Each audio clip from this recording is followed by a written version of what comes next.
Di naman sa pagmamayabang classic talaga. Achuchu. Ultrasonic Broadcasting System Incorporated.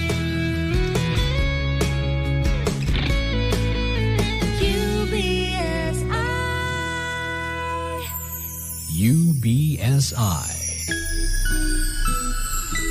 Informing and entertaining Filipinos since 1998. Energy, energy, energy, energy!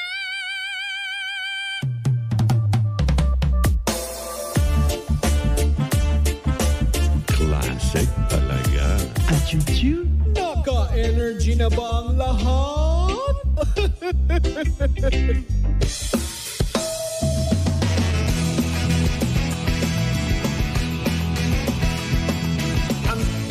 Sikat na FM. Energy FM. Araw at gabi mo'y tunay na sasaya dito. Sagot namin, tugtugan, kantahan. Walang patid na tawanan at kulitan. Huwag mong sabihin radyo, sabihin mo Number 1. Energy. Ito ang number 1, 06.7 Energy FM. Sa bahay, opisina, kotse, taxi, jeep. What? Tricycle, FX, bus na masigip. O kaya? Palengke, internet, plaza, karinderya. Energy FM, nagbibigay sa'yo. Huwag mong sabihin radyo, sabihin mo Number 1. Energy. Pangga, energy kaibigan mo. Pangga, energy ang numero 1. Agad tumango na at isigaw mo. Same, pero iba. Huwag mong sabihin radyo, sabihin mo Energy. Naka-energy na ba ang lahat? Lagi-lagi. Ang nag-iisang girlfriend mo sa radyo, DJ Lindsay.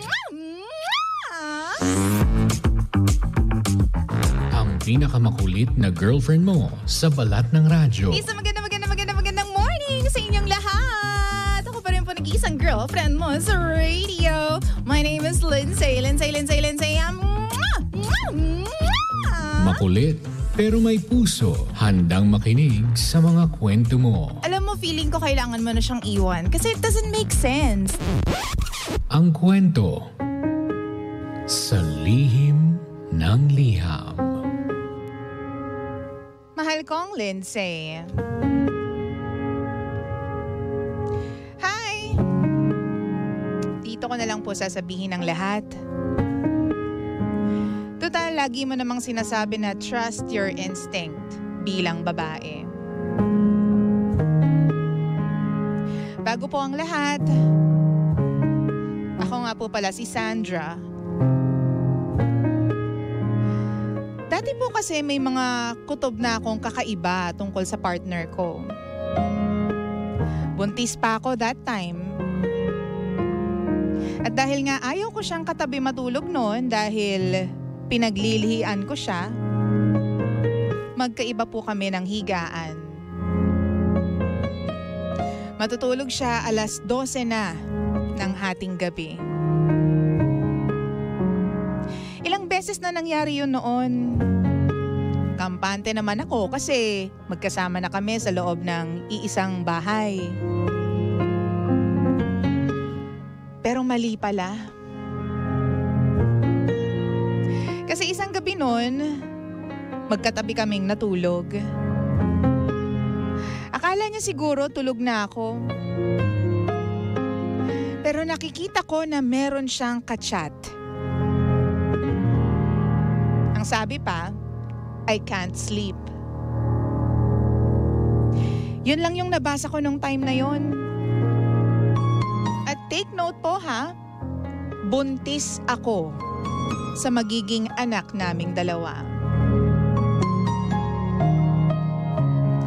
Fast forward, DJ Lindsay, nanganak na ako.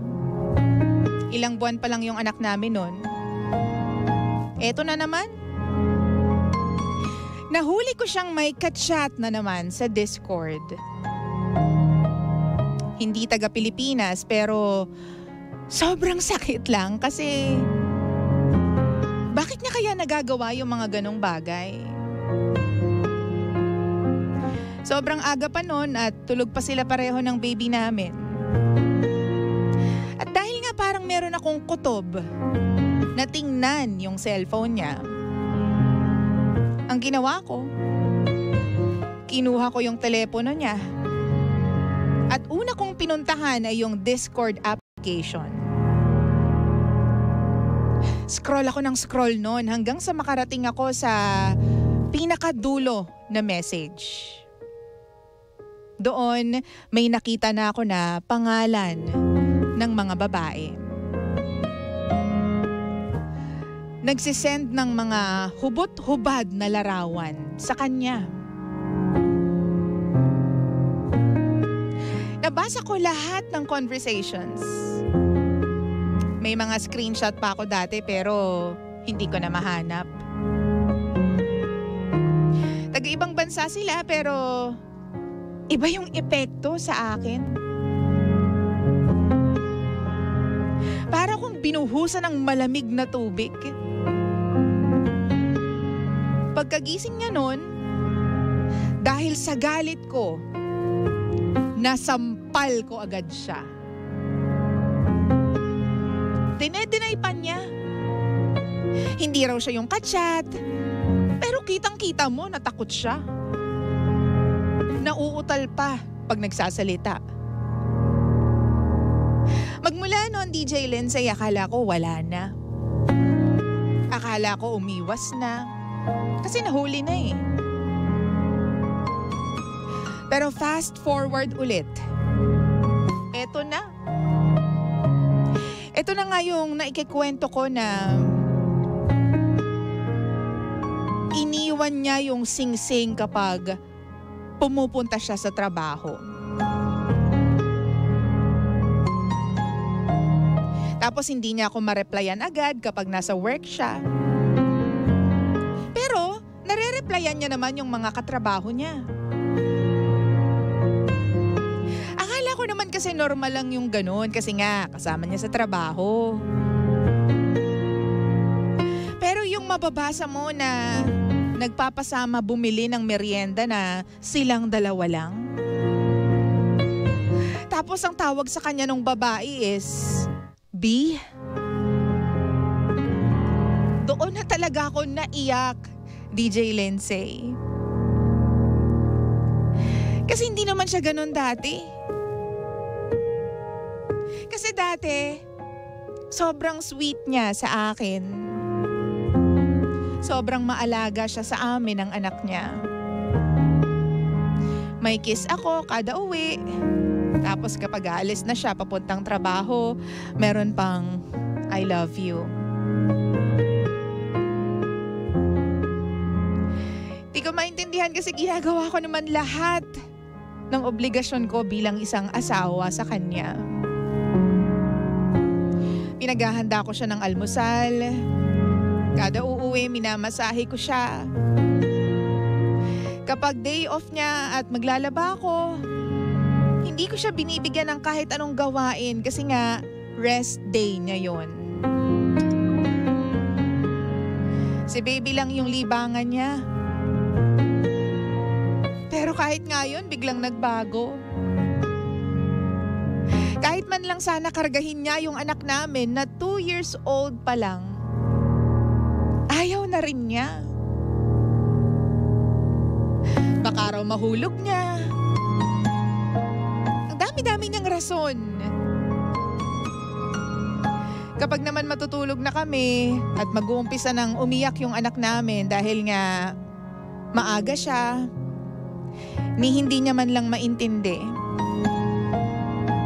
Kaya siya raw hindi niya alam kung paano magpatahan ng bata. At isa pa, ang sabi niya, naiistorbo daw yung tulog niya. Kapag din pala tinatanong ko kung bakit ako yung napili niyang pakasalan, palagi niyang sagot ay,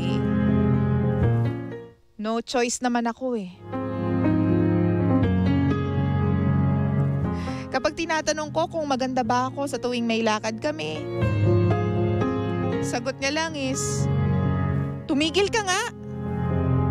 Pangit ka. Period. Ganyan po yung mga sinasabi niya sa akin, DJ Lindsay. Pero kapag nakaayos naman ako kasi may kailangan akong puntahan na event, lagi niyang tinatanong sa akin kung ano ba? Nagpapaligaw ka na ba sa iba? Akala mo naman may magkakagusto pa sa'yo. Galit na galit siya sa akin kapag nakaayos ako. Hindi ko na po alam kung anong gagawin ko.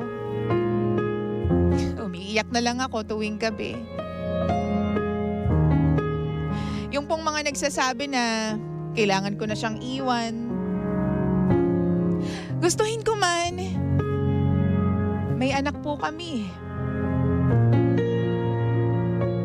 Ayokong lumaki ng walang ama yung anak ko.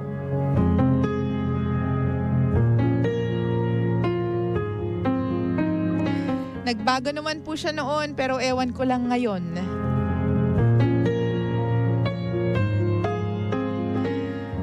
Hindi ko alam kasi kahit nakikita niya akong umiiyak at nasasaktan, wala pa rin siyang pakialam sa akin. Wala naman akong pagkukulang sa kanya pero bakit parang hindi na niya ako mahal?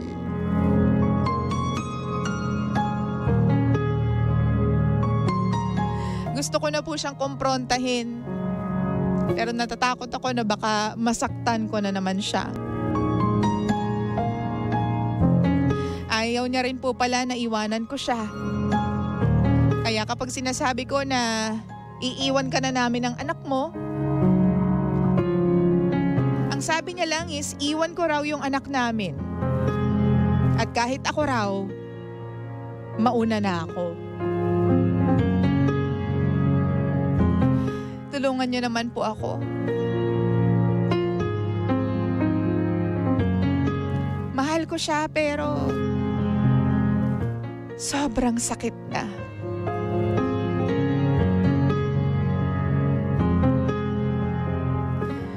DJ Lindsay, ako po si Sandra.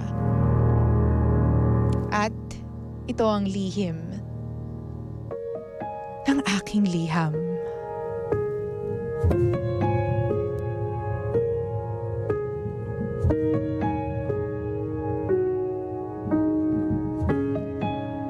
Lihim ng liham.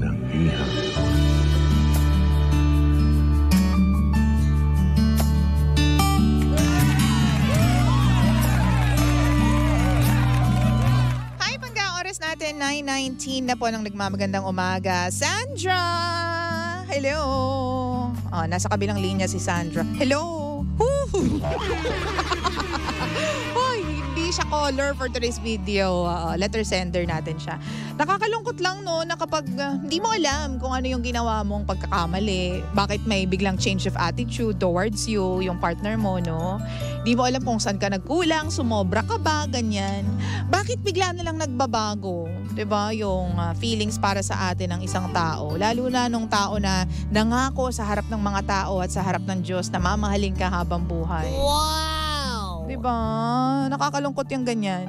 Hindi mo alam kung saan ka magsisimula, kung ano yung uungkatin mo na nakaraan. Kasi okay ka naman eh. Alam mo sa sarili mo na isa kang mabuting asawa, ina at partner sa kanya. Diba? Kaya nga alam nyo, nakakatakot talaga eh. Diba? Nakakatakot kasi hindi mo talaga alam kung bukas makalawa eh pareho pa din or same pa din yung nararamdaman para sa'yo ng taong mahal mo. Kasi parang ngayon pwede mong sabihin na mahal niya ako, mahal na mahal kita. Pero hindi natin alam what tomorrow brings. 'Di ba? Sabi nga nila, the only thing that is constant in this world is change. And ang pinakamahirap pa dyan is that hindi mo alam kung kailan magaganap itong change na ito. Wow! 'Di ba? Yan yung nakakatakot sa lahat. Kaya lahat ng mga nagsasabi dyan na mahal kita, mahal na mahal mo ako, ganyan. Enjoy it while it's still there, while it lasts, di ba?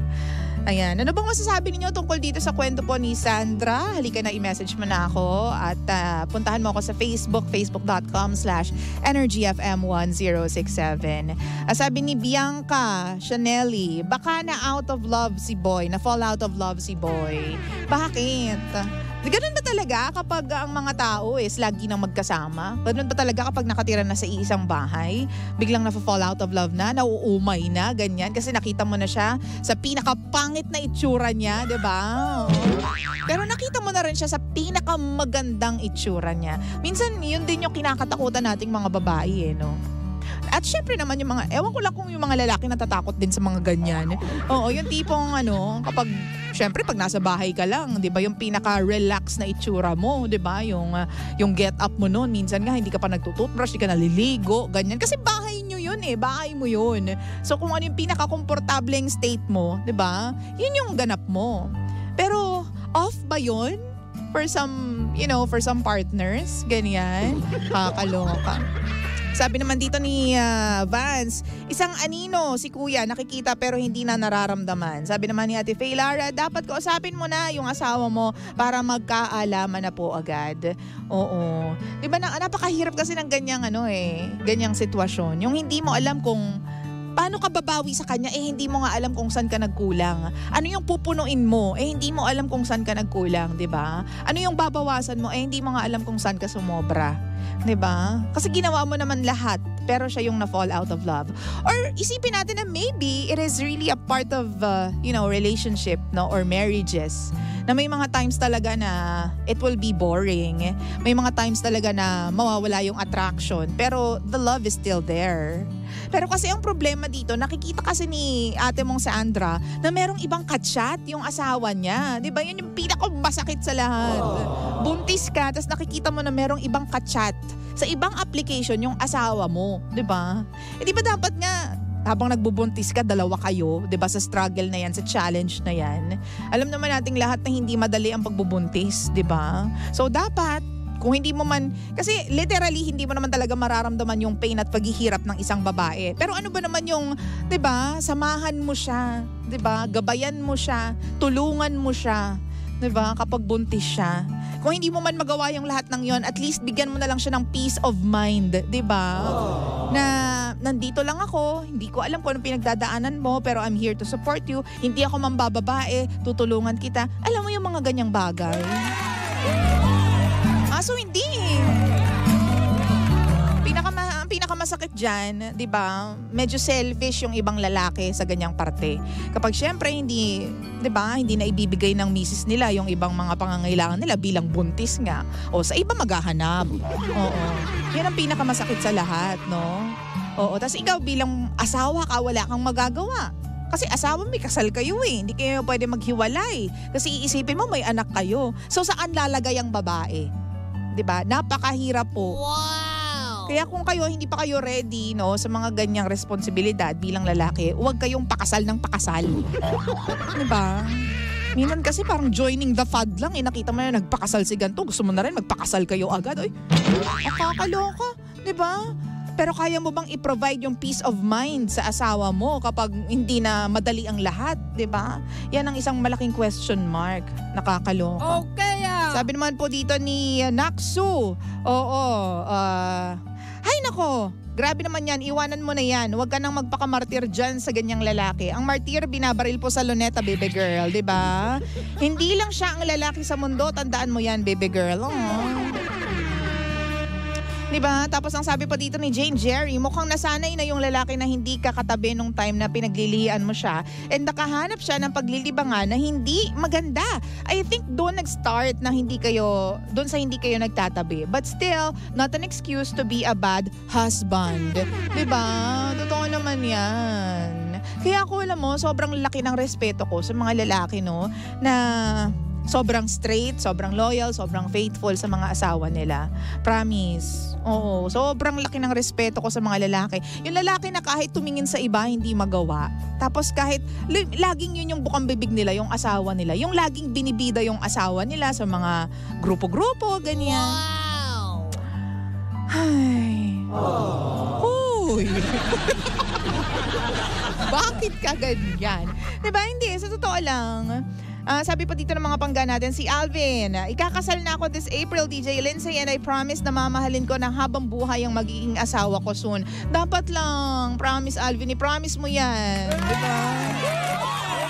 Sabi naman ni Lian Antonio, good morning po DJ Lindsay. Kung ako sa'yo ate, hiwalayan mo yan. Hindi na uso po ang martir ngayon. Marami ka pang makikilala kaysa naman tumagal pang pagsasama ninyo nang hindi ka na mahal, di ba? At walang respeto sa'yo, yung asawa mo. Di ba? Lalaki lang yan. Oo.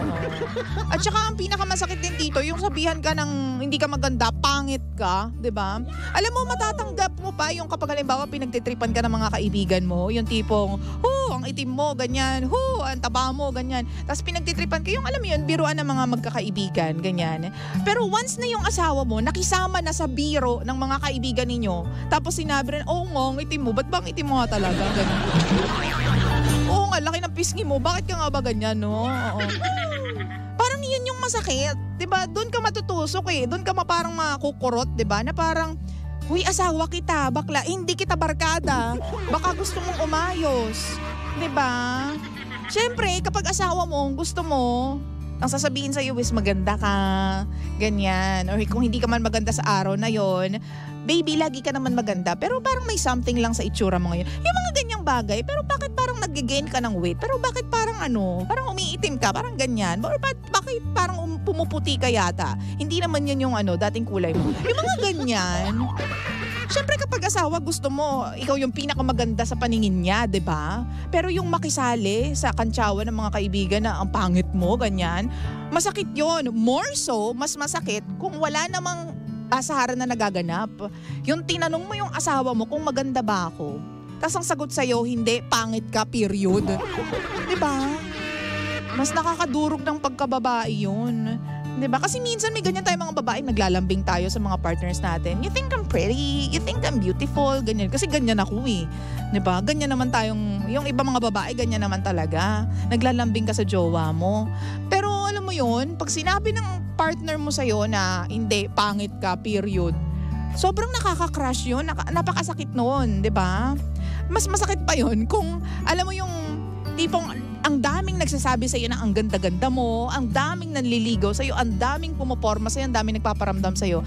Pero ikaw hindi ka masabihan nung partner mo, the only person na magmamatter yung sagot sa'yo, di ka man lang masabihan ng asawa mo ng ang ganda-ganda mo, ganyan. Yun yung masakit Diba? Yung the only person na hinihintay mong sabihan ka ng ang ganda mo, ang swerte ko dahil ikaw yung napangasawa ko, ganyan. Hindi mo naririnig sa kanya.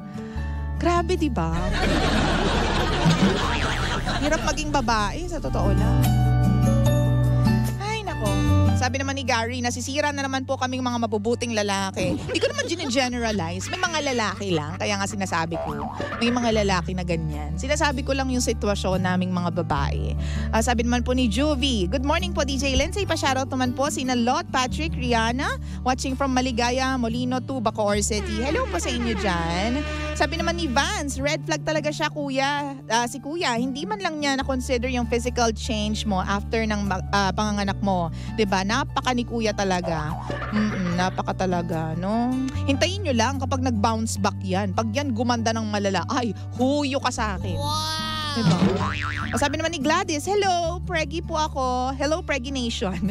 Thankful ako sa partner ko kasi very supportive po niya sa lahat ng bagay. Kahit sobrang hirap pong maglihi, naiintindihan niya ako, di ba? Share ko lang po and hopefully, wag siyang magbago. Ay, hindi pala, hihihi pala. Sorry, nagkamali lang po. Oo. Mark Anthony, sabi dito, good morning po DJ Lindsay. Pa-shoutout naman po sa asawa kong maganda na si Madeline Ledesma. Dito po sa Scarlet Lady Virginship. Maraming salamat po. God bless always and to your show. Sabi naman ni Rosie, paganda ka palagi, Sandra. Sabi naman ni Kevin, sinabihan ko na po, napakaganda ng asawa ko. Aba, pinagdudahan pa ako. May ginagawa daw akong mali. Wala lang yun. Lambing lang yun ang asawa mo. Oo. Just lang yun. Kasi hindi minsan alam ng mga babae kung paano magpapasalamat pag nagkaroon ng ganyang compliment So, just lang yun ang mga babae. Diba pag sinabi, ang ganda-ganda mo naman, wifey, ang ganda-ganda mo na, baby, ang ganda mo naman ngayon. May ginagawa kang masama, no? Niloloko mo ko, no? Yung totoo. Kasi, Hindi namin alam kung paano, or hindi alam nung ibang babae kung paano magsabi ng thank you. Yung iba nahihiya, yung iba na-overwhelm. Kaya imbes na, alam mo yun, mag-thank you, gagawin na lang katatawanan, 'di ba? O gagawin na lang issue, ganyan. Pero ang totoo, sobrang thankful ng mga babae at saka sobrang na-appreciate nila yan kapag sinasabihan sila ng ang ganda-ganda mo. Wow! Kaya sa mga lalaking nakikinig ngayon,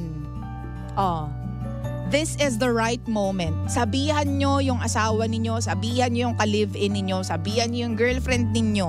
Ang dami naman nun. Sabihin nyo sa babaeng very special sa inyo na ang ganda-ganda niya, napakaganda mo. Wow! Maliit na bagay para sa ibang tao, di ba? Very short, you are beautiful. But, there is an impact. Hindi ka impacto, kuya. May impact talaga yan sa mga babae. Promise. Tingnan nyo mamaya pag sinabihan mo siya na maganda, ang sarap ng ulam ninyo. Oo. Ang linis ng kwarto ninyo mamaya. Init ng pagkain mo, kuya. Diba? Yun lang yung sinasabi ko. So, Sandra, sana makayanan mo itong challenge na ito sa'yo bilang isang babae, bilang isang asawa, bilang isang misis, no? Pero if worst comes to worst, then I think alam mo na naman kung anong dapat mong gawin. Diba? Pero at this point, just hold on, okay? Kayang-kaya mo yan, ha? Nandito lang naman yung mga tao sa paligid mo to be your anchor. Tsaka yung anak mo. Isipin mo palagi yung anak mo. Yung happiness mo, hindi yan dapat ibigay o manggaling sa asawa mo. It has to be from within. Pasayahin mo yung sarili mo. Para sa sarili mo, para sa'yo, at para sa anak mo. Enjoy!